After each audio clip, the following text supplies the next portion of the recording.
Si un transporteur s'intéresse à la démarche Objectif CO2 ou au moins se pose des questions, il peut écrire un mail à l'adresse objectifco2@aftdev.com.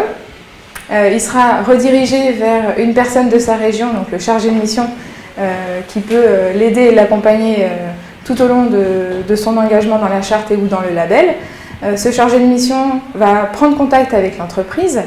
Ils vont faire le point ensemble sur les besoins de l'entreprise, puisqu'elle peut aller vers la charte, elle peut aller vers le label ou pas. Peut-être que ça ne va pas la concerner.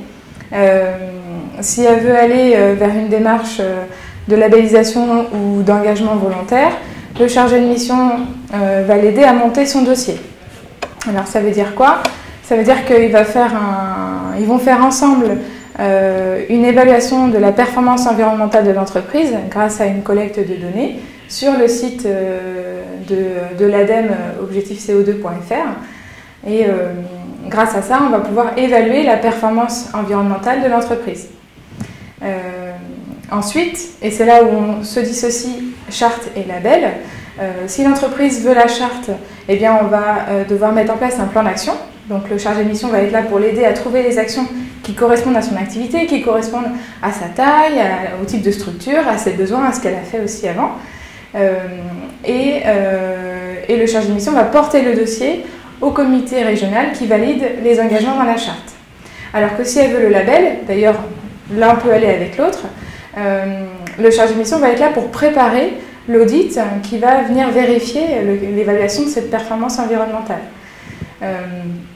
Et donc dans ce cas-là, l'entreprise fait une demande qui vient au niveau national, qui est récupérée par l'AFT. L'AFT vérifie l'éligibilité de ce dossier et met en relation l'entreprise avec un auditeur qui va venir vérifier l'éligibilité et l'atteinte de la performance environnementale de l'entreprise.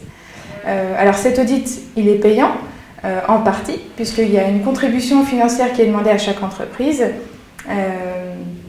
qui représente en fait une partie du coût global de l'audit, le reste étant pris en charge par l'AFT. Et pour finir, donc l'auditeur qui est venu vérifier l'éligibilité va faire un rapport d'audit qui lui-même va être présenté et porté par l'AFT auprès du comité de labellisation, qui va statuer sur la labellisation de l'entreprise. Enfin, pour terminer sur l'accompagnement, si l'entreprise a eu le label et ou qu'elle a la charte, le chargé de mission va revenir chaque année faire un bilan avec l'entreprise de ses émissions de CO2.